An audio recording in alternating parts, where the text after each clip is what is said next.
အားလုံးမင်္ဂလာပါကျွန်တော်စီချမ်းပါကျွန်တော်ဒီနေ့ evolution theory စင်ကဲပြောင်းလဲမှု theory အကြောင်းလေးထပ်ပြောကြရအောင်ရှေ့ဗီဒီယိုမှာတော့ကျွန်တော်တို့လူသားမျိုးနွယ်စုတွေအစလူဆိုတာဘယ်လိုဖြစ်ပေါ်လာတာလဲဆိုတဲ့အကြောင်းလေးတွေကိုပြောပြခဲ့ပြီးပြီဆိုတော့ကျွန်တော်တို့ဒီနေ့လူဆိုတာဘာလဲဆိုတဲ့အကြောင်းလေးတွေကိုပြောကြည့်ကြအောင်ပေါ့ဗျာဒီနေရာမှာကျွန်တော်ပြောစရာရှိတာလေးတစ်ခုကကျွန်တော်တို့ကဘယ်ကနေမွေးဖွားလာတာလဲဘလို့ဖြစ်ပေါ်လာတာလဲလို့မင်းသိကြတာကတော့ကျွန်တော်တို့အမေဖိုက်တဲ့ကနေမွေးဖွားလာကြတာဖြစ်တယ်ပေါ့ဘယ်သူမှမြောက်ကနေဓာတ်ရိုက်ကြီးဆင်သက်လာကြတာမဟုတ်တလို့မြောက်မကြီးကနေမွေးဖွားလိုက်ကြတာလည်းမဟုတ်ဘူးပေါ့ဗျာဆိုတော့ကျွန်တော်တို့ကိုကျွန်တော်တို့အမေကမွေးတယ်ကျွန်တော်တို့ရဲ့အမေကိုကျွန်တော်တို့ရဲ့အဖွားကမွေးတယ်ကျွန်တော်တို့ရဲ့အဖွားရဲ့အမေကိုကျွန်တော်တို့ရဲ့အဖွားရဲ့အမေရဲ့အမေကမွေးတယ်ပေါ့ဗျာဆိုတော့ပထမဆုံးအမေပထမဆုံးမိခင်ကြီးကိုဘယ်သူကမွေးဖွားလိုက်တာလဲဘယ်လိုဖြစ်ပေါ်လာတာလဲဒီကိစ္စတွေကိုဖြေရှင်းပေးဖို့အတွက်သိပ္ပံပညာရှင်တွေက evolution process စင်ကဲပြောင်းလဲမှုဖြစ်စဉ်တွေနဲ့အဖြေရှာကြည့်ကြတယ်ဥပမာတွေပေးကြတယ်အဲ့ဒါကြောင့်မို့လဲကျွန်တော်တို့ဒီကဘာပေါ်မှာလူသားတွေဖြစ်ပေါ်လာတဲ့ကနဦးအစလူတွေဖြစ်ပေါ်လာတဲ့အကြောင်းရင်းတွေကို theory အမျိုးမျိုးရှိကြတယ်ယူဆချက်တွေအမျိုးမျိုးရှိကြတယ်ပေါ့ဗျာတချို့တွေကကျွန်တော်တို့ကမြောက်ဝင်တွေကနေစဉ်းစားလာကြတဲ့ evolution theory ကိုယုံကြည်ကြတဲ့လူတွေရှိတယ်လို့ကျွန်တော်တို့ကိုနတ်ဖျားတွေဖန်ဆင်းရှင်တွေတကူရှင်တွေကဖန်ဆင်းလိုက်တယ်ဆိုတဲ့ creationism ကိုယုံကြည်ကြတဲ့လူတွေလည်းရှိကြတယ်ဂျိုသားတွေကကျွန်တော်တို့ကိုတီထွင်ဖန်တီးလိုက်တယ်ဆိုတဲ့ alien creation theory ကိုယုံကြည်ကြတဲ့လူတွေလည်းရှိကြတယ်ပေါ့ဗျာဒါဆိုလူတွေကဘလို့ဖြစ်ပေါ်လာတာလဲဆိုတာကိုသိဖို့အတွက်လူတွေကဘလို့အင်္ဂါရက်တွေနဲ့ပြည့်စုံနေတာလဲဆိုတော့အရင်ဆုံးသိဖို့လိုအပ်မယ်ပေါ့အဲ့လိုကြောင့်မှလူသားမျိုးနွယ်စုတွေရဲ့အဆောက်တမိုင်းထဲမှာပြန်ရှာကြည့်နိုင်မယ်ဆိုပြီးသိပ္ပံပညာရှင်တွေကယူဆကြတယ်ဒါဆိုသိပ္ပံပညာရှင်တွေကဘလို့ယူဆထားကြတာလဲဘလို့ဖြေရှင်းထားကြတာလဲဆိုတဲ့အကြောင်းလေးတွေကိုကြည့်လဲကြအောင်ပေါ့ဗျာပထမတစ်ချက်အနေနဲ့ကတော့မတ်တက်ရက်ပြီးလမ်းလျှောက်နိုင်လို့ပါတဲ့ကျွန်တော်တို့ဒီတဘာဝလောကကြီးထဲမှာမတ်တက်ရက်ပြီးလမ်းလျှောက်နိုင်တာဆိုလို့ကျွန်တော်တို့လူသားတစ်မျိုးတည်းပဲရှိတယ်ဗျတခြားတိရစ္ဆာန်တွေတခြားတရဝါတွေထဲမှာမတ်တက်ရက်ပြီးလမ်းလျှောက်နိုင်တဲ့အကောင်တွေရှိတယ်ဆိုပေမဲ့ရှားတယ်ဗျတော်တော်လေးကိုရှားတာတော်တော်များများကတော့လေးဖက်သွားကြတာတွေများတယ်သိပ္ပံပညာရှင်တွေရဲ့ယူဆချက်အရကျွန်တော်တို့ကခြေနဲ့ချောင်းနဲ့မတ်တက်ရက်ပြီးလမ်းလျှောက်နိုင်တာလက်တွေကိုအသုံးပြုရတာတွေများလို့ပါတဲ့ဥပမာဗျကရိယာတွေကိုလွယ်လွယ်ကူကူအသုံးပြုဖို့အစားအစာတွေကိုကင်တွယ်စားတော့ဖို့အလုံးလုံးရတာပို့ပြီးတော့မြန်ဆန်လွယ်ကူအောင်လို့လက်တွေကိုအသုံးပြုကြတာဖြစ်တယ်အဲဒါကြောင့်မို့မတ်တက်ရက်ပြီးလမ်းလျှောက်နိုင်ကြတာဖြစ်တယ်လို့သိပ္ပံပညာရှင်တွေယူဆကြတယ်တခြားတရဝါတွေရောတခြားတရိษံလေးတွေမှာရောလက်တွေကိုအသုံးပြုကြတယ်ဆိုပေမဲ့ကျွန်တော်တို့လူသားတွေလိုမျိုးအချိန်ကြာကြာမတ်တက်ရက်ပြီးတော့မနေနိုင်ကြဘူးပေါ့ဗျာဒါဆိုဘာဖြစ်လို့သူတို့ကမတ်တက်ရက်ပြီးလမ်းလျှောက်နိုင်အောင်အထိစင်ကဲပြောင်းလဲမှုမဖြစ်ခဲ့တာလဲဘာလို့အဲ့လို evolve မလုပ်ခဲ့ကြတာလဲလို့မင်း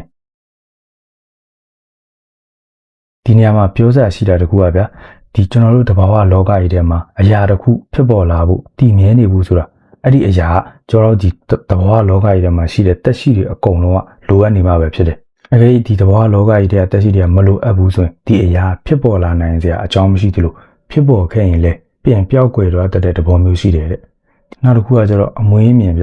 ဒီကျွန်တော်လူသားတွေမှာဒီအမွေးတွေမရှိတဲ့ကိစ္စအမွေးထူထူတွေမရှိတဲ့ကိစ္စကလည်းတော်တော်လေးထူးဆန်းနေတဲ့ကိစ္စတခုဖြစ်နေတယ်ဗျာဒီကျွန်တော်ဒီတဘာဝလောကကြီးတွေကဒီကုန်းတွေတရဝါတွေနှုတ်တိုက်တရဝါတွေကိုကြည့်မယ်ဆိုရင်တော်တော်များများအမွေးတွေရှိကြတယ်ကျွန်တော်တို့လူသားမျိုးနွယ်စုတွေကပဲအမွေးတွေမရှိကြတာဗျာနောက်ပြီးတချို့အမွေးမရှိတဲ့တရိษံတွေတချို့အမွေးမရှိတဲ့တရဝါတွေတောင်မှကိုယ့်အကိုကာပါပေးနိုင်တဲ့တကူတော့ရှိနေကြတယ်ဗျာလူတွေလိုမျိုးတိရွက်လေးပုတ်မိတာနဲ့ရှာနိုင်လောက်တဲ့အထဲမှာတော့မပါကြဘူးဗျဘာဖြစ်လို့ဒီလူသားတွေအမွေးမရှိတဲ့ကိစ္စကဘာလို့ထူးဆန်းတဲ့ကိစ္စတခုဖြစ်နေတာလဲလို့ပြောရတာလဲဆိုတော့ကျွန်တော်တို့ကဘာကြီးမှာလွန်ခဲ့တဲ့နှစ်ပေါင်း9000လောက်တုန်းကရေခဲခေတ်ကြီးတစ်ခေတ်ကြုံခဲ့ရတယ်ဗျအဲ့ဒီတော့ Homo erectus လို့ခေါ်တဲ့အတိညာဉ်ရှိတဲ့လူသားမျိုးနွယ်စုတွေကအဲ့ဒီရေခဲခေတ်ထဲမှာမျိုးတုံးပြောက်ွယ်ကြတာဖြစ်တယ်လို့သိပ္ပံပညာရှင်တွေယူဆကြလို့ပဲဖြစ်တယ်ဆိုတော့ကျွန်တော်တို့ဒီအမွေးမရှိတဲ့လူတွေကအဲ့ဒီရေခဲခေတ်ယူအဲ့ဒီအေးဒဏ်ယူဘလို့ကြော်ပြတ်ခဲ့တာလဲဘာနဲ့ကာကွယ်ခဲ့တာလဲဆိုတာစဉ်းစားကြတာတခုဖြစ်နေတယ်ပေါ့ဗျာနောက်ထူးဆန်းနေတာတခုကဒီကျွန်တော်တို့ရဲ့ချွတ်ထွက်စနစ်တွေပဲဖြစ်တယ်ဒီတဘာဝလောကကြီးထဲမှာအရေပြားနေချွတ်ထွက်တာဆိုလို့ကျွန်တော်တို့လူသားတစ်မျိုးတည်းပဲရှိတယ်ဗျဒီကျွန်တော်တို့လူတွေမှာအမွေးထူထူကြီးတွေမရှိတော့တာဒီချွေးထွက်စနစ်တွေကြောင့်အပူမြန်မြန်ထုတ်နိုင်တဲ့ချွေးထွက်စနစ်တွေကြောင့်များလားဆိုပြီးသိပ္ပံပညာရှင်တွေကယူဆကြတယ်အဲ့လိုဆိုတော့မတ်တက်ရက်ပြီးလမ်းလျှောက်နိုင်တာလက်ထဲမှာပစ္စည်းအလေးတွေမှားထားလို့အရေပြားပေါ်မှာအမွေးထူထူကြီးတွေမရှိတော့တာ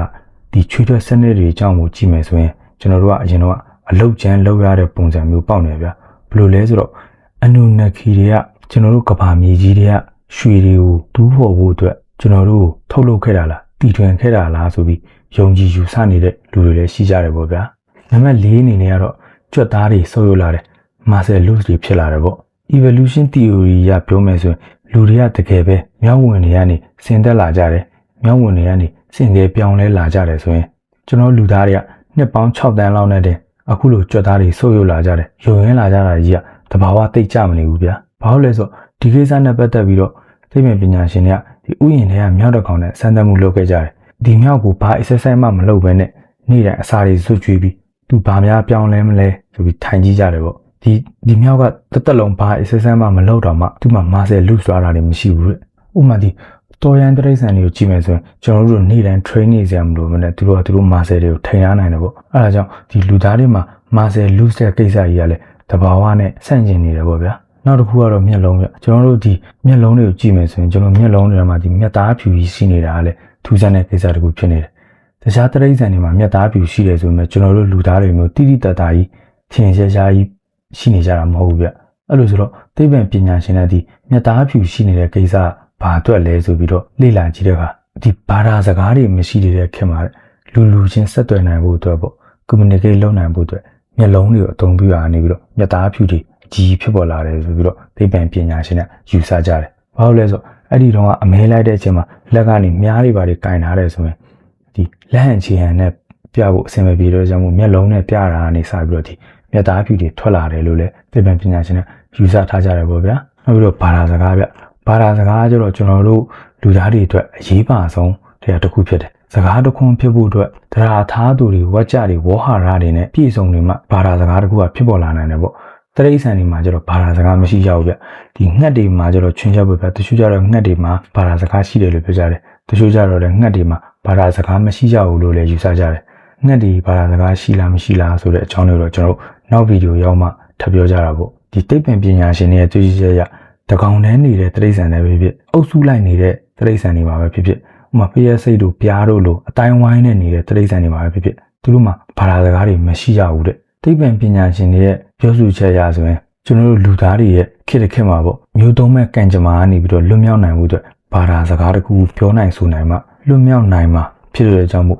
ဒီဘာသာစကားထွက်ပေါ်လာတာဖြစ်နိုင်တယ်လို့ယူဆကြတယ်ဥပမာဗျာလိန်ညာပြောဆိုရမယ့်အကြောင်းတွေကိုထွက်ပေါ်လာလို့ဘာသာစကားထွက်ပေါ်လာနိုင်တာဖြစ်တယ်လို့ရှေ့ပြဟောရမယ့်အခြေအနေတွေဖြစ်ပေါ်လာလို့ဘာသာစကားထွက်ပေါ်လာနိုင်တာဖြစ်နိုင်တယ်လို့လည်းသိပ္ပံပညာရှင်တွေကယူဆထားကြတယ်နောက်တစ်ခုကကျတော့ဒီတို့မှတ်တမ်းတင်တာပဲမှတ်တမ်းတင်တာလူသားတွေအတွက်ကောင်းတဲ့အချက်တစ်ချက်လို့ပြောရမှာပေါ့ခုနပြောသလိုမှတ်တမ်းတင်တဲ့နေရာမှာပါဇက်ရာသူနဲ့မှတ်တမ်းတင်လိုက်တာမျိုးရှိတယ်ဗျဥပမာအဲ့အောင်ကြီးငါတော့ဘယ်လန်းဘယ်နားလေးမှာဘလို့အန်ဒီယံမျိုးကြုံခဲ့ရတယ်ကွာမင်းတော့အဲ့နာတော့တတိထားအဲ့လိုမျိုးတယောက်နဲ့တယောက်ပြောလိုက်တာဒါလည်းမှတ်တမ်းတင်လိုက်တာပြောပြလိုက်တာပဲပေါ့ဒီလိုနီးနေရနဲ့လေဒီမျိုးသုံးမဲ့ကံကြမ္မာကနေပြီးတော့လွတ်မြောက်နိုင်တယ်လို့တဲ့ဒီစာအုပ်ပေါ့စာရေးတာပေါ့ကျွန်တော်စာရေးဆရာတယောက်ကသူ့ရဲ့ဘဝအတွေ့အကြုံတွေကိုစာရေးပြီးတော့ထုတ်ဝေလိုက်တယ်ကျွန်တော်ကဒီစာအုပ်ကိုဖတ်လိုက်ရတယ်ဖတ်လိုက်တဲ့ချိန်မှာသူ့ဘဝမှာသူကြုံတွေ့ခဲ့ရဘူးတဲ့အတွေ့အကြုံကျွန်တော်တို့ကိုယ်တိုင်မကြုံတွေ့ရဘဲနဲ့တိလိုက်ရတယ်ပေါ့အဲ့ဒါလေမျိုးသုံးဖို့အတွက်ကာကွယ်ပြီးသားဖြစ်တယ်ပေါ့နောက်တစ်ခုကနိုင်ငံစည်းပကြီးတို့ဒီရုပ်ထုတို့ပပူးတို့နဲ့လည်းမှတ်တမ်းတင်ကြတယ်အဲဒါကြောင့်မို့တမိုင်းခေတ်ဆက်ဆက်ကဟာတွေကိုတရားတွေကြည့်ပြီးတော့သူတို့ကသိနိုင်တယ်ပေါ့ဗျာဒီတရိတ်ဆန်ဒီမှာကျတော့သူတို့ကမြင်နိုင်တယ်တွေ့နိုင်တယ်သူတို့လည်းမှတ်ဉာဏ်နေရှိကြတယ်မှတ်မိကြတယ်ပေါ့ဗျာမှတ်နိုင်စွမ်းနေရှိကြတယ်ပေါ့ဒါပေမဲ့သူတို့ကြုံတွေ့ရတဲ့ဟာကိုသူတို့မှတ်တမ်းတင်ထားတာမျိုးမရှိသလိုသူတို့ကြုံတွေ့ရတဲ့ဟာကိုသူတို့လည်းနောင်လာနောင်သားတွေပြောပြတာမျိုးတွေလည်းမရှိကြဘူးပေါ့အဲဒါကြောင့်မို့လဲကျွန်တော်တို့ကဒီယဉ်ကျေးမှုတွေနည်းပညာတွေကမှတ်တမ်းတွေကြောင့်မို့ကျွန်တော်တို့ကတိုးတက်တာမြင်တယ်ပေါ့ဒီတရိတ်ဆန်တွေမှာကျတော့အဲ့လိုမှတ်တမ်းတင်တာတွေမရှိတဲ့ကြောင့်မို့ယဉ်ကျေးမှုတွေမရှိသလိုနည်းပညာတွေတိုးတက်တာမျိုးတွေလည်းမရှိဘူးဗျာနောက်ခုကကျတော့ကျွန်တော်တို့ကအုံနောက်ဗျသိပ္ပံပညာရှင်တွေတွေ့ရှိရကျွန်တော်တို့လူသားတွေကကျွန်တော်တို့ရဲ့အုံနောက်ရဲ့ 3% လောက်ကိုပဲကျွန်တော်တို့အသုံးပြုကြတာဖြစ်တယ်ဒီ79% လောက်ကိုကျတော့အသုံးမပြုဘဲနဲ့အလကားအလဟတ်တက်ကြီးဖြစ်နေတာပေါ့နောက်ပြီးကျွန်တော်တို့လူသားတွေရဲ့အုံနောက်ကမွေးလာကလေးကနေပြီးတော့အခုလိုဖွင့်ပြိုးနေတာမျိုးမဟုတ်ဘူးဗျကလေးတယောက်ကိုငယ်ကလေးကနေပြီးတော့ဘာသာစကားတခုမတင်ခဲ့ဘူးဆိုရင်အဲ့ဒီကလေးကလည်းတရိတ်ဆန်တွေလိုမျိုးပဲစကားပြောတတ်မှာမဟုတ်ဘူးလို့နားလဲနိုင်မှာမဟုတ်ဘူးတဲ့ဒီကိစ္စကိုလည်းသိပ္ပံပညာရှင်တွေကသူဒေသနာလုပ်ခဲ့ကြတယ်ဗျဘယ်လိုလဲဆိုတော့ဒီမွေးလာကလေးကနေပြီးတော့ချုံနှောင်ခံထားရတဲ့ကလေးတို့ ခွဲခြားထားငင်ရတဲ့ကလေးတွေကိုသူတို့ကကုသမှုစေကုသမှုလုပ်တဲ့ချိန်မှာဘာသာစကားတင်ပြီးခဲ့ကြဘူးလေပေါ့ဒါပေမဲ့အဲ့ဒီကလေးတွေမှာဝေါ်ဟာရတစ်လုံးလို့စကားတစ်လုံးလောက်ပဲပြောနိုင်တယ်နားထောင်နိုင်တယ်ဆိုတယ်စကားတစ်ခွန်းလုံးပြအောင်မပြောတော့ဘူးနားလဲနားမလည်နိုင်ဘူးအဲဒါကြောင့်သိပ္ပံပညာရှင်ကဒီကလေးတယောက်ကပေါ့3နှစ်ကနေ5နှစ်အတွင်းမှာမှဘာသာစကားတစ်ခုခုမပြောနိုင်ဘူးဆိုရင်သူတစ်သက်လုံးဒီစကားမပြောတတ်တော့ဘူးပေါ့အဲကြောင့်မို့အဲ့3နှစ်ကနေ5နှစ်အတွင်းမှာဘာသာစကားတစ်ခုခုကိုတင်ယူနိုင်မှစကားပြောနိုင်မယ်လို့လဲသိပ္ပံပညာရှင်တွေကဖော်ပြထားကြတယ်ပေါ့ဗျာနောက်တစ်ခုကကျွန်တော်တို့နေအပူရောင်အလင်းရောင်ဗျကျွန်တော်တို့ဒီလူသားတွေကနေအလင်းရောင်တို့အပူချိန်တို့ရှိမှအဆင်ပြေနေတာကြီးကိုဗျဒီနေကနေထုံလွှတ်လိုက်တဲ့ခရမ်းလုံရောင်ကြီးတို့လည်းကျွန်တော်တို့ကကြောက်နေရသေးတယ်အဲ့လာရလဲတိတ်ပြီးတော့တဘာဝမဆန်နေဘူးပေါ့ဗျာအဲကြောင့်ဒီ evolution theory ကဒီမြောင်းဝင်တွေကနေလူဖြစ်လာနိုင်တယ်ဆိုရင်တခြားတိရစ္ဆာန်တွေကရောလူဖြစ်လာနိုင်လားပေါ့လူဖြစ်လာမယ်ဆိုရင်အဲ့ဒီလူဖြစ်လာတဲ့တိရစ္ဆာန်တွေမှာရောအတိညာဉ်တွေဉာဏ်ပညာတွေဖြစ်ထွန်းနိုင်လားပေါ့ဖြစ်ပေါ်နိုင်လားပေါ့အဲ့ဒီတိရစ္ဆာန်တွေကနေလူမဖြစ်လာနိုင်ဘူးဆိုရင်ကျွန်တော်တို့လူသားတွေကဘယ်လိုဖြစ်ပေါ်လာတာလဲဒီမှာနှစ်ဖျားတို့ဖန်ဆင်းခြင်းတို့တကူရှင်တို့ဖန်တီးလိုက်တာလားဖန်ဆင်းလိုက်တာလားဒါမှမဟုတ်ဂျိုသားတွေကပဲကျွန်တော်တို့ဖန်တီးလိုက်တာလားဒါမှမဟုတ်မြောက်ကနေပဲဆင်းသက်လာတာလားဆိုတော့အခုချိန်ဒီကိုအဖြေမရသေးတဲ့ဗဟေဒီအကြီးတခုဖြစ်နေသေးတယ်ပေါ့ဗျာဒီလူသားမျိုးနွယ်စုတွေအစားဆိုတော့ဒီဒါဝင်းရဲ့ theory မပေါ်ခင်တော့ evolution theory မပေါ်ခင်တော့ပေါ့လူတွေကဘာတွေကိုယုံကြည်ခဲ့ကြတာလဲဆိုတာအရေးပါတဲ့အချက်တစ်ချက်ဖြစ်နေတယ်ပေါ့ဒါတွေကိုယုံကြည်ကိုးကွယ်မှုလို့ပြောရမလားဒဏ္ဍာရီလို့ပြောရမလားဘာလို့လဲဆိုတော့တမိုင်းကိုပြန်ကြည့်မယ်ဆိုရင်လူသားမျိုးနွယ်စုအတီးတီးမှာပေါ့ယုံကြည်ကိုးကွယ်မှုကလည်းအတီးတီးရှိကြတယ်ပေါ့ဗျာသူနေရာနဲ့သူယုံကြည်မှုတွေရှိကြတယ်ပေါ့တယောက်နဲ့တယောက်လည်းမတူကြပြန်ဘူးပေါ့ဗျာအာဒံနဲ့ဤဝဒဏ္ဍာရီဆိုလို့ကြားဦးမှာပါအိန္ဒိယဒဏ္ဍာရီကတော့ဗမာတို့ဗေဒနိုးတို့ရှီဗာတို့ဒီတရုတ်ဒဏ္ဍာရီကနေငွေဝါတို့ဖန်းကူတို့ဒီဂျပန်ဒဏ္ဍာရီကနေပြီးတော့အီဇာနာမီတို့အီဇာနာကြီးတို့နောက်ပြီးဆူမာရီယန်ဒဏ္ဍာရီတို့မာယာဒဏ္ဍာရီတို့